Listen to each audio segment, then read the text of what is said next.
Mirador in Comune 13. Comune 13 is where all the gangbang action was back in the day when Escobar was tearing up the place. We're gonna go check out the barrio up there, and should be some pretty killer views of the entire area as well as the city of Medellin. Mari has a friend who runs the museum there.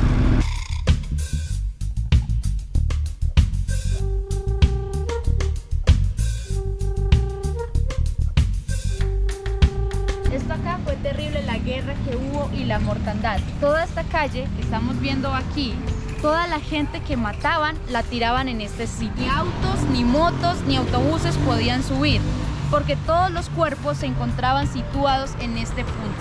¿Y cuando estaba Escobar, no era peor ese tiempo? Claro que sí, cuando existía Pablo Escobar, toda la gente de acá de la Comuna 13 eran los encargados de cuidarlo a él. Le avisaban, mira Pablo, viene la policía por tal parte, no te metas por acá. Cuando entra acá el ejército a hacer la limpieza como tal, hubieron muchas personas que lamentablemente murieron. Acá este mural son las víctimas que fallecieron inocentemente en esta guerra. Muchos de ellos tenían algo que ver, otros no, que en la guerra tuvieron que fallecer lastimosamente. ¿Y quién hizo todo eso graffiti? Te voy a llevar a la galería del que hace esos grafitis. No, en serio, todo eso es de la galería Sí. aquí. Cada uno de los grafitis tiene un significado. Mira, ese de ahí es el nombre del artista, se llama Chota 13. Chota 13.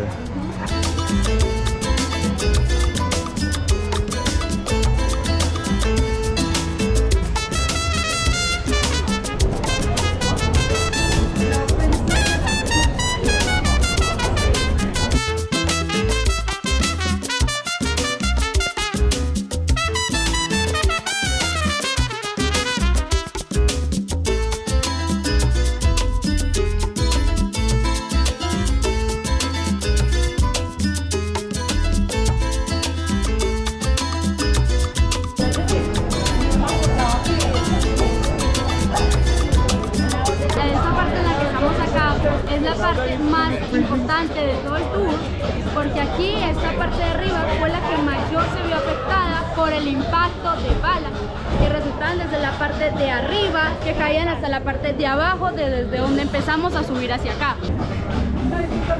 Aquí nos podemos dar cuenta cómo han quedado los agujeros. Aquí también. Sí, acá también.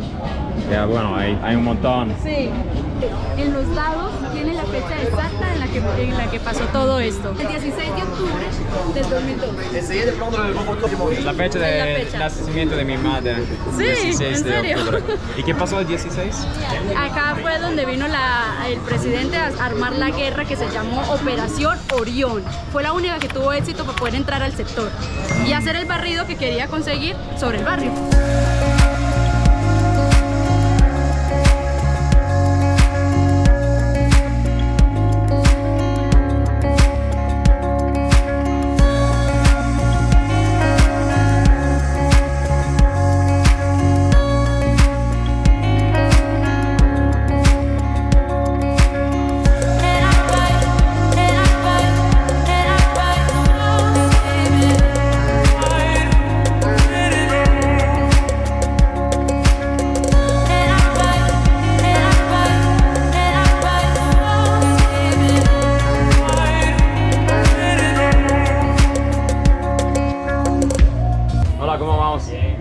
Hola, mucho gusto, ¿cómo estás? ¿Cómo te llamas?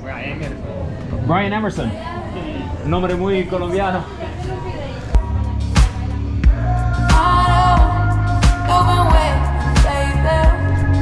Sí. Okay, we're gonna go meet the lady who's gonna tell us a little bit about the craziness that happened here.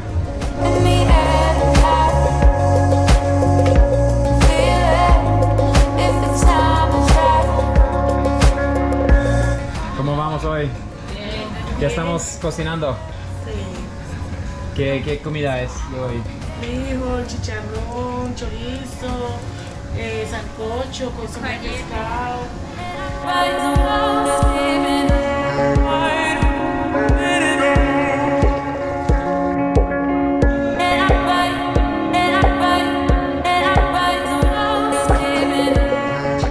poco cómo estaba la situación aquí.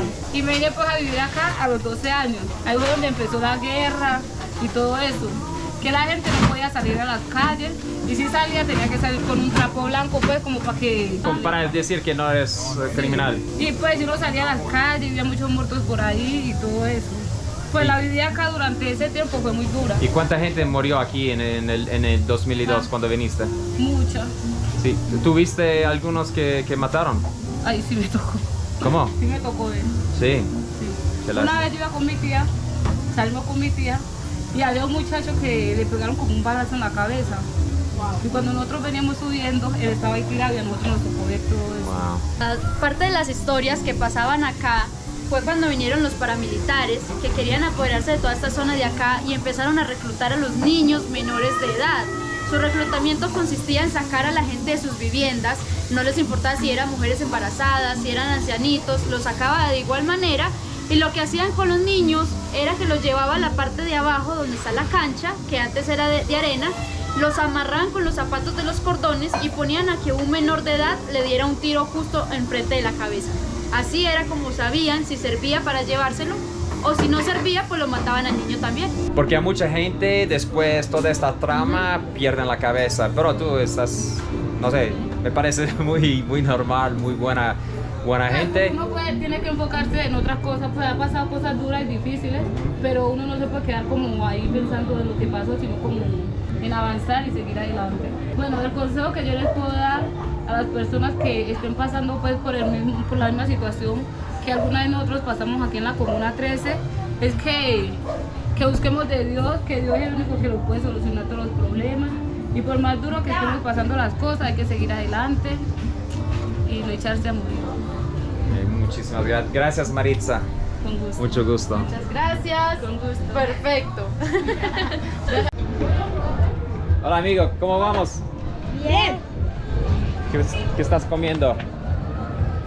¿Qué es eso? ¿Es desayuno colombiano? Sí, se llama frijoles, arroz, huevo, guarapo. ¿Qué es eso? Guarapo. Parapa. Guarapo. Guarapo, ¿qué es? ¿Una fruta? Sí, es un juguito Un juguito. que sabe muy rico Ah, sí. y bien dulce. Bien dulce. Pero no es tan dulce. ¿Sí le gusta? Es lo mismo. Not a bad little drink. So this is brown sugar, lemon, and maracuya.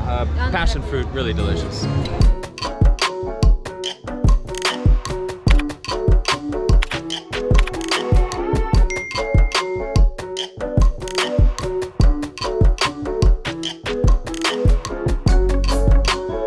¿Y por qué hay escaleras aquí? Bueno, estas escaleras eléctricas las hizo el gobierno colombiano en referencia dando una disculpa a la gente de acá de la comuna porque pensaron que les debía que pedir perdón por tanta gente inocente que murió, porque murieron niños, murieron ancianitos y murió gente que no tenía nada que ver con esta guerra, lastimosamente. Muy interesante, no hay ningún lugar en el mundo que tienen escaleras en un barrio así.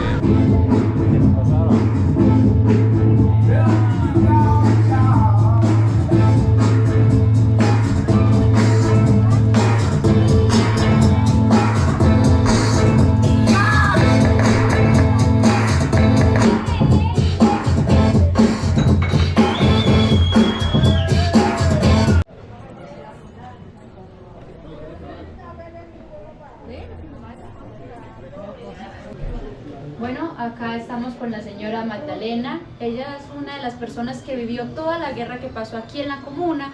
Vamos a escuchar la versión de ella y todo lo que tiene para contarnos el día de hoy. Aquí lo que se vivía era pura paz, alegría, mucha pobreza, mucha lucha, pero mucha paz y mucha alegría, sí. Ya después vinieron unas bandas.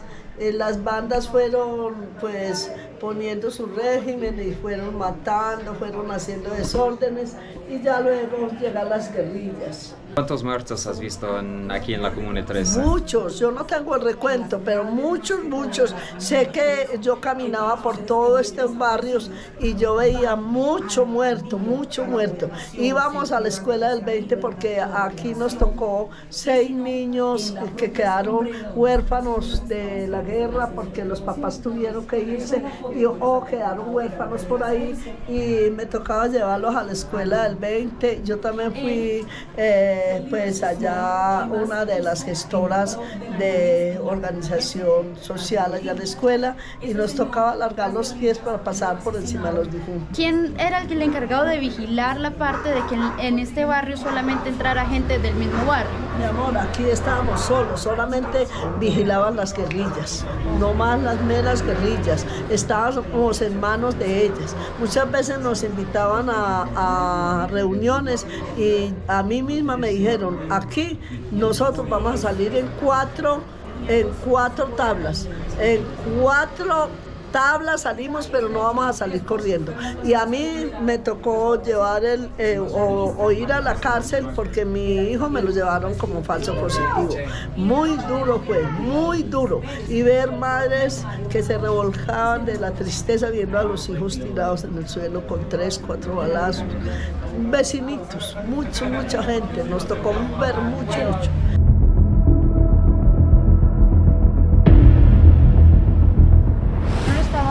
Sentado en su casa normal, en su comedor, y Limón le dice, patrón, hay patrullas rondando la zona. Pablo rápidamente sale corriendo, sube al tejado y empieza a rondar los techos de estas viviendas.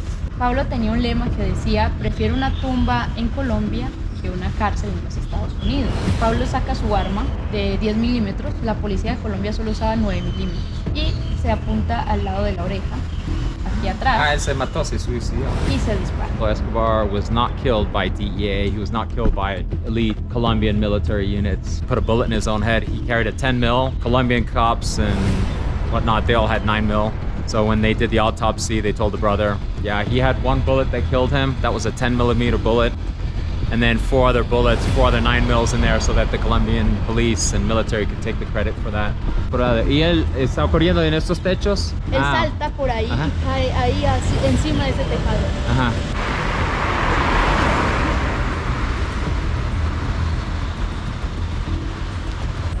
Se veía un poco más antigua, ¿sí?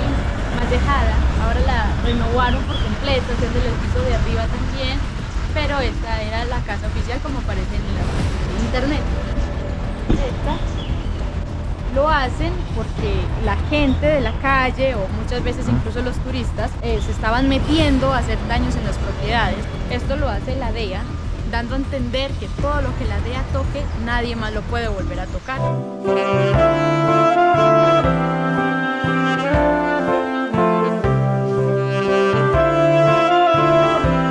Entonces, explícame un poco de ese pueblo que se llama Pueblito Paisa. Pueblito Paisa es básicamente la réplica de lo que son los pueblos en Antioquia. Así tal cual son, las casas de colores, con las matitas, las calles y una pequeña iglesia. Así son todos los pueblos.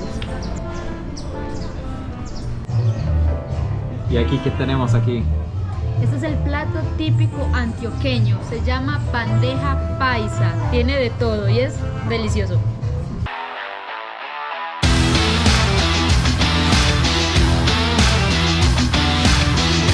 Well, the rain is coming down pretty good now.